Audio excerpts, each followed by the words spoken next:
My time starts again back, huh? Wait a minute. So I'll be talking about some things new and some old. The journey started with Molteno and the Warwelt, and then it came to Emmet, which was FP7 and FP8, and the Krupin and Optimed are really now not there anymore. And then the non-valve came back, especially with the Autolab or the Adi valve, and now the Emmet clear valve. But something is wrong here. I'm sorry. And can you just be here? What did you do right now to move it? Each time enter? Huh? I'll use a remote. I'll use a remote. Okay. So you remember the story of the tortoise and the hare? You'll be thinking, why am I talking about that in the tube IC? I'll come back to it. So we remember who won the race and why, and the things keep changing. So after the TVT study, which was the first landmark study, and which said about the cumulative probability of failure being a little bit higher in trabeculectomy vis-a-vis tube, the tube became the hare, and it came romping out to the goalpost, and increased in aqueous chance almost to 50%, up from 17% was the data in 2008, and it keeps going up. And now I've been told that many people have stopped doing TRABs in all over the world. Now, very recent studies, not too recent, 9 years old, the Emmet versus Barwell study, the AVB and the ABC study. My topic was which cases to use. So this inclusion criteria was failed trabeculectomy with antimetabolite, or disease with a high risk of trabeculectomy failure, or eyes with prior surgeries where conjunctival scarring is there. So basically tubes were used in which case the TRABs would not work or already had failed. And the 5-year data also talked about that the hypotony and the success was more in the Barwelt, but the hypertensive phase and the failure rate was more in the Emmet valve. Obviously, my topic is not this. I'm just skipping over this. So both the tubes, the valve and the non-valve, seem to be doing well. A study from the chief instructor, Adi, Dr. Vanita's study, she also talks about the recent Adi being pretty good and the success rate pretty high compared to AGV. But here also she talks about most of the patients had previous surgery done.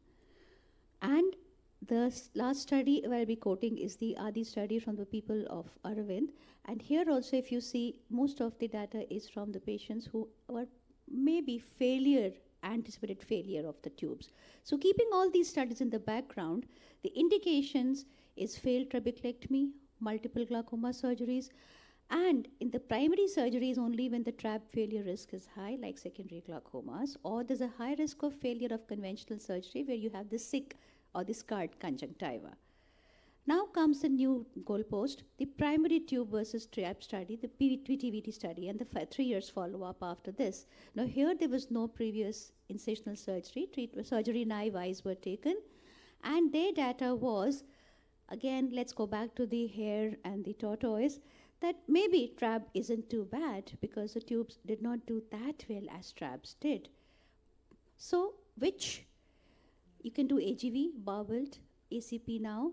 Hypertensive phase we know is more in AGV. Barwelt has more hypotony. And ACP is an easier fixation to give very few pointers for the three.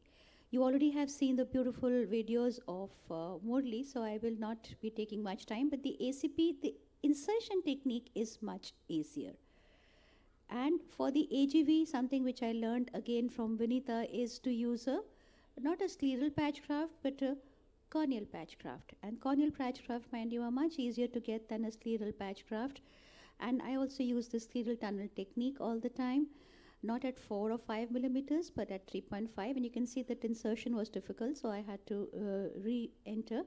And then you put the anchor the tube, and then you put the I can fast forward it. Yeah, this is the corneal patch graft. You can use that.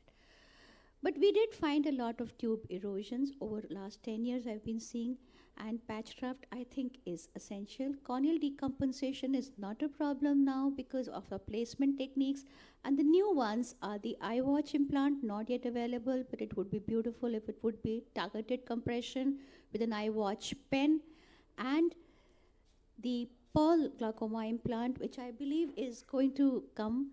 And here the tube erosion, which I was showing you, the risk is much less. And because the space is little bit less, so the damage to endothelium is less. And having said that, I obviously haven't used this, but it should be good. So back to the tortoise and hare story. The tube story is still evolving. Trabs are not yet done with. They're still there, but the tubes are evolving and the new ones will come in. But my topic was indication and types, and I think I've covered that. Thank you. Thank you. That was a very interesting take. I agree. It is a point to ponder whether you do primary tubes in primary glaucomas or primary tubes in secondary glaucomas. That's a point to ponder. Yeah. If we have time for discussion. Yeah.